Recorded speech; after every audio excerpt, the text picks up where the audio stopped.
In this example, we want to create the state space model for the simple spring mass damper system that has a force input acting upon it. And we want to track one observable, y, which represents the displacement of the mass. Now, we've already done this system and modeled this system before for its transfer function form, so we are going to now do the same thing but in a state space form. The only difference is our representation of how we are modeling it. The physics are exactly the same. It's just the representation that's going to be changing. So we want to find, well, really, the state space model for the system. All right, so we are going to start at the same place we did when we did this as a transfer function. We need the free body diagram for the system. In this case, we just have one free body diagram to worry about. We only have 1 degree of freedom. So we have the mass, and I'm going to stick with the given coordinate system, y, positive down here. And I need to put all of the forces that act on the mass. I'll start with that input force, u of t, positive down. And we're going to have the force from the spring and the force from the damper. Here, the force in the spring, I'm assuming tension. So what is going to put the spring into tension? It's connected at the bottom to the floor, at the top to m, which has this degree of freedom y. So in this case, the only way that k is going to be put into tension is if the mass travels vertically up or in the negative y direction. So a negative k times y is going to be the force from the spring. Similarly, for the damper, it's only going to be put into tension when the mass has a velocity upward. So a negative by dot is going to be the force, if I assume tension, in the damper. Those are all the forces. Now I have the inertia is going to be the mass times the acceleration, so my double dot. And again, nothing new. We've seen this before several times. It's just maybe the variable names are a little bit different on this go around. One free body diagram, I am going to get my equation of motion now. And again, just one of them. When I sum forces in the y direction in my free body diagram. So on the left-hand side, in the direction of y, so in the positive direction, I have a negative ky. I have a negative by dot. And I have a positive u, and I'll just write as u, we know it's u of t, equals my double dot. And again, that's the only equation of motion for this system. So we're done writing our equation of motion. So now again, this is where we diverge. If we were doing a transfer function, we would want to take the Laplace transform of this. We would apply initial conditions and go so on. In this example, we're not told anything about the initial conditions because we can make a state space representation without knowing anything about the initial conditions. When we go to solve it later, then they are going to become important. But for right now, they're not. So now we are going down the path of the state space model. So I want to look at this equation of motion, and I want to identify the inputs and the outputs in the system. Again, only one equation of motion here, so that's going to simplify it. So let's look at our dependent variables, our functions of time. And again, we can have inputs and outputs. We are told u is an input into the system. Force is the input into our system. And if we look at our other time-dependent variables, y dot, and y double dot, those are all either y or a time derivative of y. So they're going to count as kind of one variable.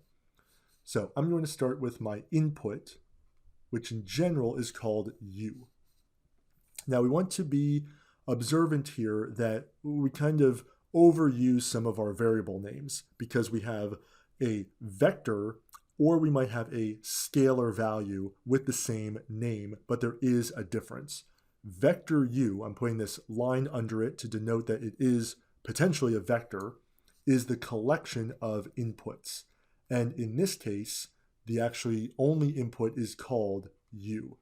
So vector u is the vector consisting of our input scalar u. So there is a difference there. U with an underline is not the same as u without the underline, but in this case, u vector contains u the variable as its only input. That is our input vector. Those are pretty easy to identify usually because it's the inputs into the system, which we're generally told ahead of time. Now we need to create our state variable, which is generally called x. So again, this is vector x. Now what we need to do, I've already underlined them in blue here for visualization, is we are going to include for every output, so everything, any dependent variable that is not a input basically, all but the highest derivative. So if we look at what I've underlined, well, it's y dot, y double dot, they're all in the y family. The highest derivative in any of my equations of motion is the second derivative, y double dot. So my state variables will be y and y dot. So two state variables. And I am going to name those x1 and x2. So generically, vector x always consists of x1, x2, x3, x4, however many are appropriate. This little mapping that we're doing for ourselves lets us know at the end when we solve for x1 and x2, what did that actually mean in the original coordinates of our system?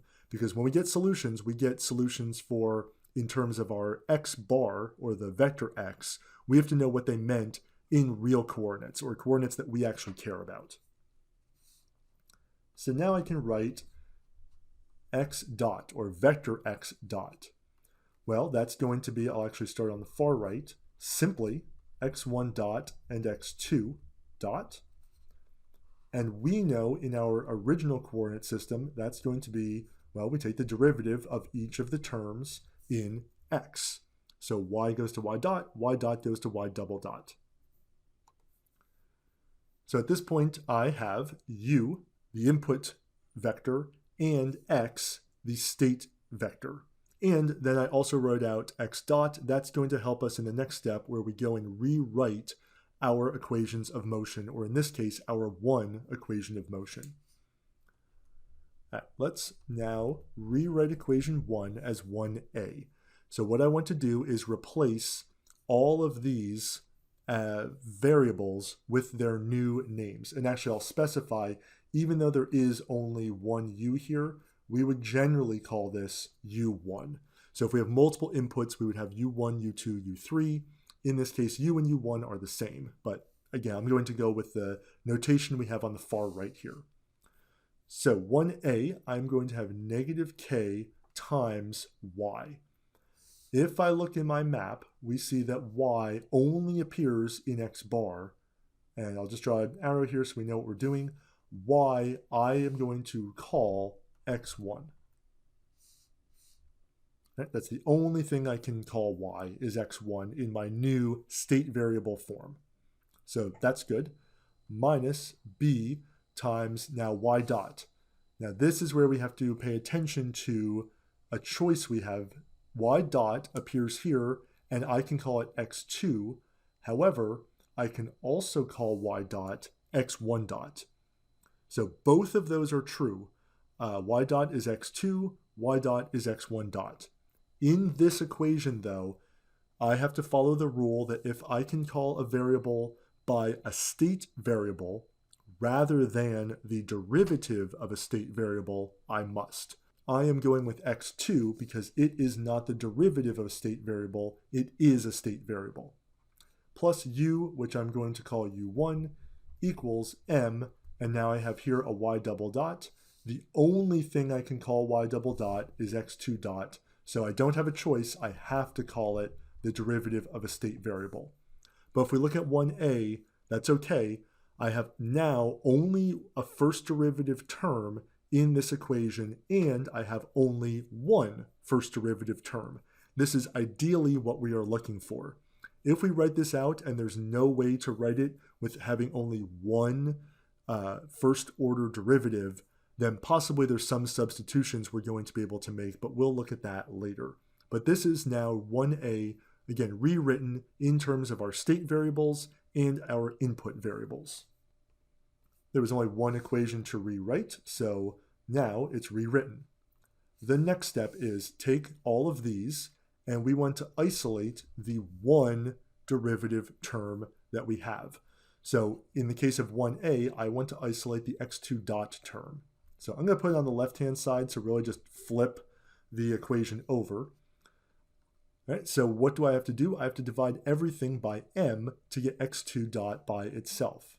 So I'll have an x1 with a negative k over m in front of it, minus b over m x2 plus a 1 over m u1. And everything now is rewritten. So again, notice I isolated the first derivative term, and in this case there were not multiple x1s or x2s, but I have one coefficient in front of an x1, in front of an x2, and in front of u1. When we get to multi-degree of freedom systems, we're just going to have to make sure that we are paying attention to grouping the variables together. And it's going to be easier when we write this out if we write it in ascending numerical order. So I have x1, then x2, then if I had an x3 and an x4, I would write those. Then I will write my u terms, in this case u1, at the end, but if I had a u2, a u3, those would get tacked on at the end as well. So 1b, we have rewritten this. Now if we look, we have in 1b an expression for x2 dot, but we need an expression for the derivative of every one of our state variables. Well, this came from the equation of motion, of which we had only one. So we need now a mapping equation, I'll call 2, because we need an x1 dot expression. This is where we are going to use the fact that y dot appeared in two places, but we only used x2 when we rewrote 1a. So y dot was x2, and y dot was also x1 dot. So x1 dot equals y dot, which equals x2. So that's my mapping equation. This is going to tell the system that x1 and x2 are related because x1 dot is the derivative of x1, which is to say that x2 is actually the time derivative of x1. So this puts that information into the system. When we have multiple degrees of freedom, this is how we're going to differentiate independent degrees of freedom. Here, y and y dot are not completely independent, as one is the time derivative of the other, and that's what equation 2 is saying. All right, so now I have 1b and I have 2. I have two equations. I have an expression for the derivative of each of my state variables, x1 dot and x2 dot. Now I'm ready to write my expression for my state space model, at least for my x. So what I'm trying to do is I want to write x dot equals ax plus bu. So that's the general first equation that makes up my state space model. So let's see what we have here, kind of in a longer form. So x1 dot, x2 dot is x dot equals a, which I'll fill in a moment, times x, which is x1, x2, plus b times u, which is just u1. Now, I know what the sizes should be. A is always square, and it's the number of states by the number of states. So A is going to be 2 by 2. B is going to be the number of states by the number of inputs. So 2 rows and 1 column, so that the linear algebra works out correctly. So where do A and B come from? Well, I am going to look to the equations I already wrote. So if I look, the top line of this linear equation is my x1 dot equation. I just need to write it in this matrix form. So I need to start with equation 2 is going to line up with this row of all, well, really all of my matrices. So I have no x1 terms, so that's going to be 0, and I have 1 times x2. And if I look at equation 2, I have no u1 terms. So I have now basically transcribed equation 2 into my matrix form. And if I do the matrix multiplication, I get back exactly that x1 dot equals x2, and that's what equation 2 was. Now I want to do the same thing with 1b, my expression for x2 dot. I want to rewrite it in this matrix form. So really I'm just picking out the coefficients. x1 is negative k over m, and x2, its coefficient is negative b over m. Then I go over to the u1 term, and that's 1 over m. And now it's completely filled out. And I'll just mark this. So again, this is my A matrix. This is my x vector, or my state vector. This is my x dot. This is my B matrix. In this case, it's a column vector, but it potentially can be a matrix. And this is my input vector, U. So this is kind of half of what I need for the state space model. I also now need my Y equation. But this is my A and my B matrix done, my state variables identified, my input variables identified. So let's go back to what we were asked to find for the rest of this. So we're told specifically we want the output to be the displacement Y. So the second equation, I am going to have here my Y equals Cx plus du. So Y, that is my collection of outputs. We were told that the only output we're tracking is the displacement Y, which we are calling x1.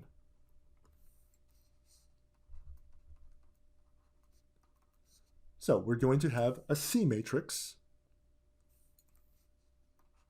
and that is going to multiply x1, x2. And we are going to have a D matrix, and that will be multiplying, well, U1. So we know what the sizes should be. The C matrix is always going to be the number of observables by the number of states, so one observable by 2 states. And the D matrix is the number of observables by the number of inputs, 1 observable by 1 input. So a 2 by 1 C matrix and a 1 by 1 D matrix. So again, what are we trying to do? Well, the only observable for this particular system is the displacement Y, which is x1 by how we named it in our state variables, which means the C matrix, in order for this to multiply to equal x1, it has to be 1, 0. So that when we multiply this, it will be x1 times 1 plus 0 times x2, which would just be x1. And the D matrix will be 0. Right, so in this case, this is my Y equals matrix C times X plus D times U. So it does turn out the C matrix is simple. It's just the row vector 1, 0, and the D matrix is just 0, but the size is going to be crucial to make sure that we can actually do the linear algebra operations. We could actually do the multiplication to get here. So what is our state space model? Well, it's this whole thing, really. The A matrix, the B matrix, the C matrix, the D matrix, our X vector that we defined above, which was going to be Y and Y dot, and then our input vector U, which we defined as, well, U. So as a quick recap of how did we get to this end result, not as compact as the transfer function, but still our end result. Well, we started the same way we would do a transfer function in a mechanical system. We drew the free body diagram of the system. It only has one degree of freedom, the mass and the displacement of the mass. We took that one free body diagram and wrote its one equation of motion from it. Now, what we did was, instead of doing a Laplace transform, we looked at the equation of motion, we identified the inputs, and we identified the state variables. There was just one input, U, and the state variables came from looking at the dependent variables that I underlined here, Y, Y dot, and Y double dot, and the states became all but the highest order term that appeared in any of the equations of motion. Y double dot was the highest derivative that appeared, therefore Y and Y dot became state variables. Then I drew what the derivatives of those state variables would be. So state variables are always named x1, 2, 3, 4, 5, etc. Input variables are always generically named u1, 2, 3, 4, however many we have. So I took the equation of motion, rewrote it in terms of my new state variables that I created, with the rule that any variable that can be expressed as just a state variable rather than the derivative of a state variable must be expressed that way. So that's why y dot I wrote as x2. Rearranged it, I isolated the first derivative term, the x2 dot, and I got my equation 1b. I still needed another equation. I needed an expression for x1 dot. That came from the mapping equation, and that told the system that y dot was both x2 and x1 dot. It tells the system that there is this relationship between x1 and x2, that really one is the derivative of the other. So I took those two equations now and transcribed them into matrix form. And that is how I created my A matrix and my B matrix, coming from the mapping equation 2 and the equation of motion 1b. Then I wrote my observability equation, this y equals cx plus du. That was based on the prompt in the question that we had one output that we were tracking, the displacement y. So my y, vector y, is scalar y, which is also known as x1. So then I had to fill in what is my C matrix, what is my D matrix. They were very simple in this case because the observable directly was x1. That made the C matrix 1, 0 when I multiply it by my state variable, and there's no U involved in my observability, so that matrix D was simply the 0 matrix.